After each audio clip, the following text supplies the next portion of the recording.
For those of you who don't know me, and most of you don't, my name is Jerry Whiting. I'm the historian for the 485th Bomb Group Association. My father was a tail gunner in that bomb group, and several years ago I came into contact through the internet with Georg Hoffmann and Nicole Goll, who are standing next to me. They are from Graz, Austria, and they are true experts in different topics about the air war in the 15th Air Force over Austria. Georg, when he was working on his PhD, he would need information, and I'd try to help him where I could, and he eventually received his PhD. Nicole's involved also in this research, but she's also an expert on the First World War. And they both live in Graz, Austria, and they are the guests here at the reunion of the 485th Bomb Group Association. And one of the topics that you might, if you get a chance to talk with them, that they have studied extensively is atrocities against American airmen in Austria during the last several months of the war. Fascinating topic. And this is a book. It's in German, so it's not going to do much of you any good. Oh, I didn't mention that neither one of them speak any English, but they have nice voices and they'll show a few slides. But this is the book that Georg wrote about the lynchings and the atrocities against United States airmen. Fascinating topic, and we need to somehow get it published in English.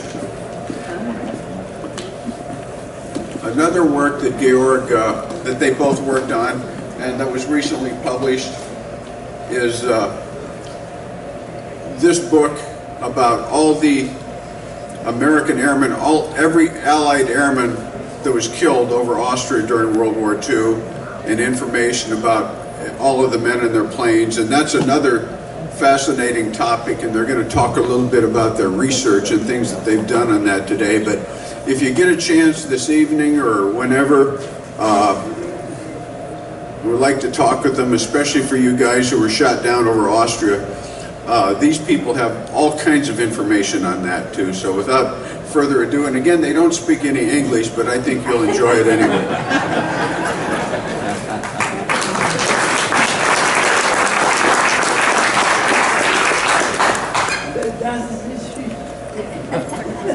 Sprechen Sie Deutsch?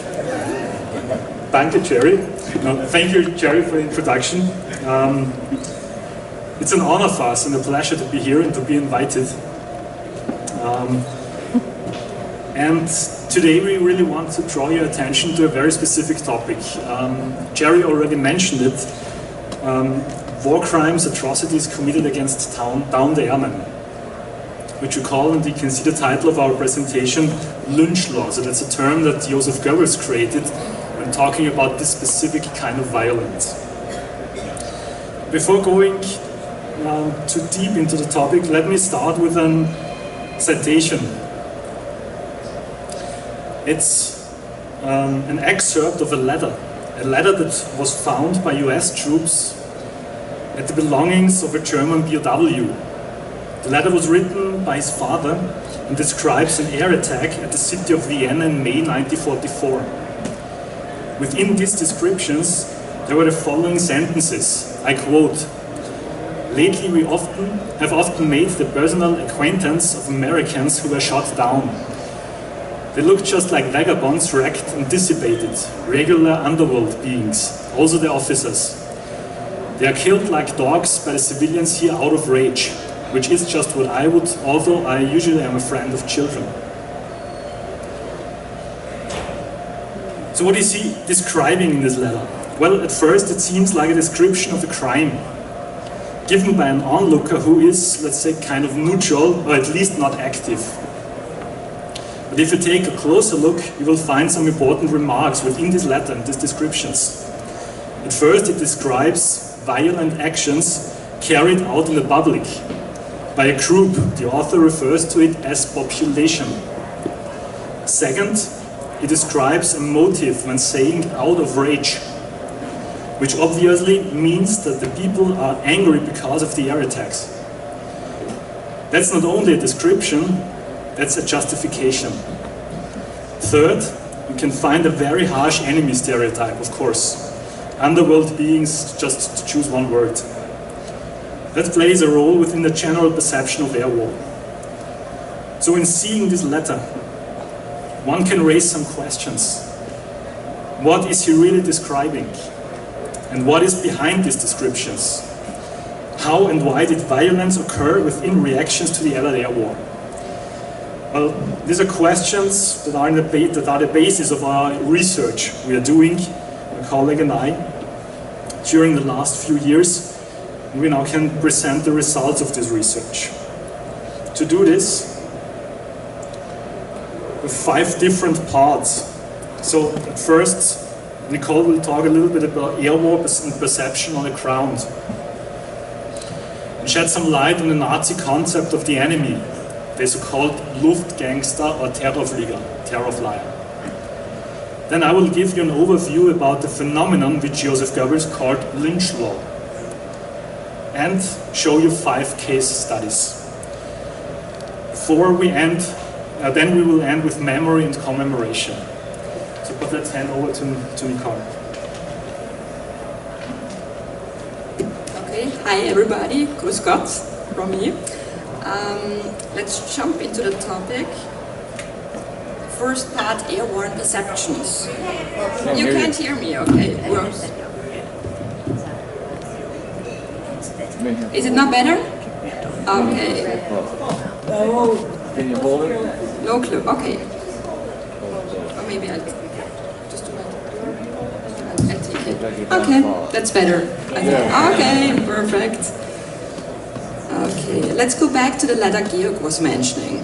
It's describing one of the first attacks on the city of Vienna on the 24th May 1944, and which mainly hits the outskirts of the city.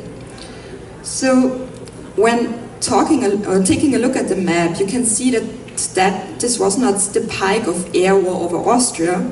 I mean, you see Austria yellow, but more or less the beginning. It was not earlier than August 1943 that the Alps and the Danube region came within reach of the Allied air forces, coming first from Northern Africa and then from Italy, where the 15th US Air Force was built up in order to create a Southern Front in Europe.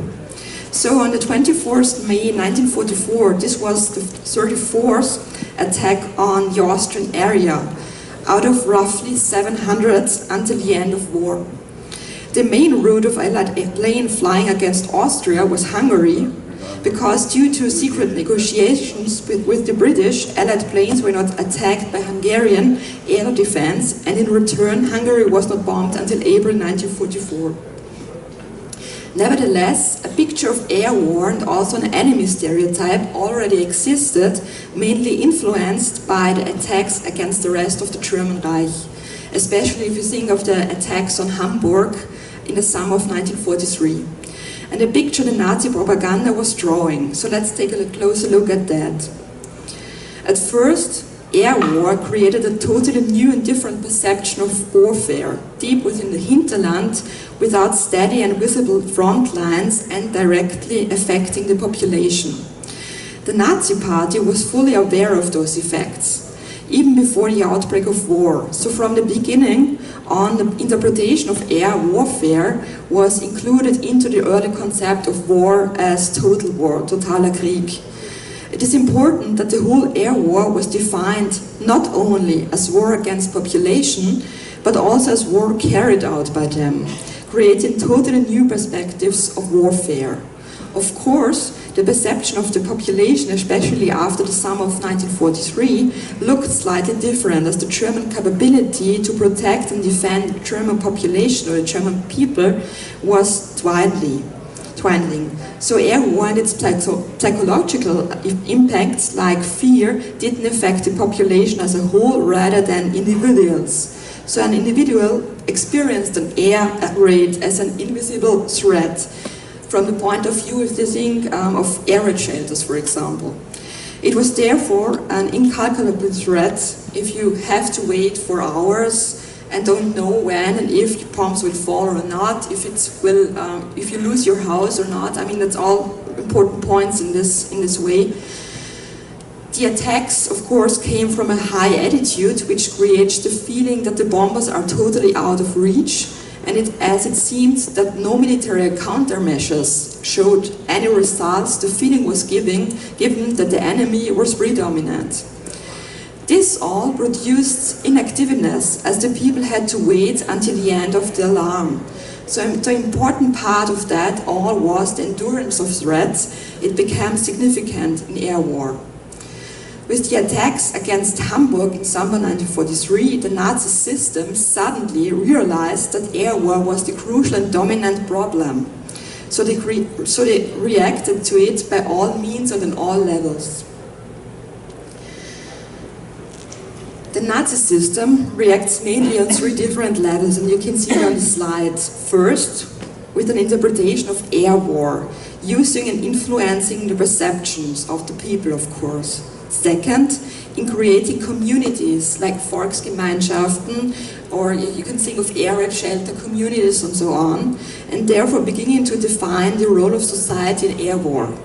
And third, by creating a picture of the enemy and including measures of violence into it by demanding for retaliation. Let's come to the next point, the concept of the enemy.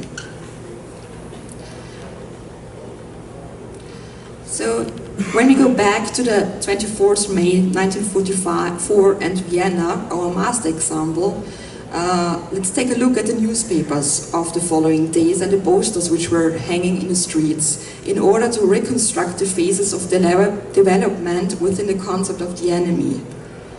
Looking at the newspaper, you can see some parts of the Völkische Beobachter, which was one of the most important newspapers of the Nazi Party in Germany and Austria, of course.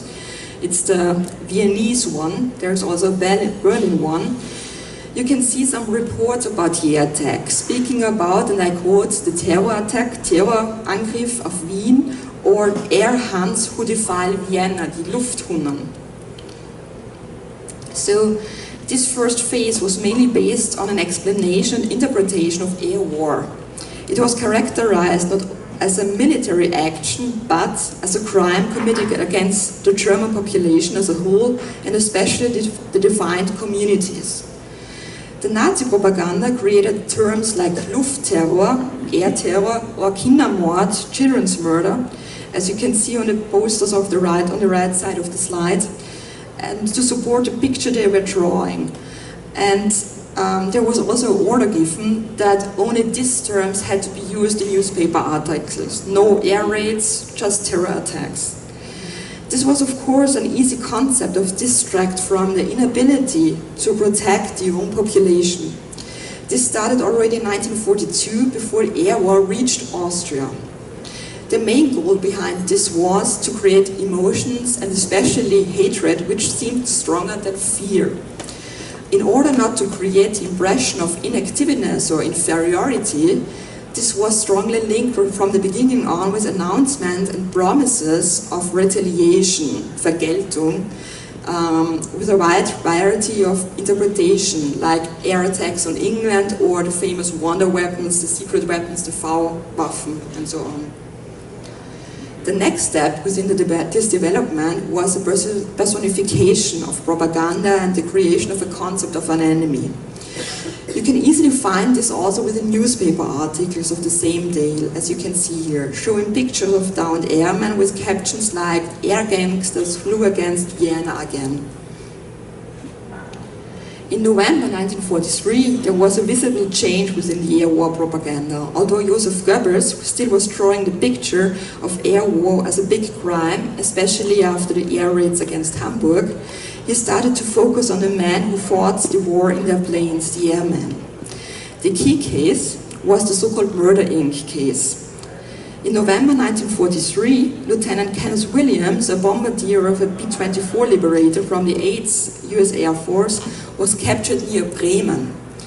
At the back of his jacket, and you can see a picture of that, there was the letters written Murder Inc., the name of his plane.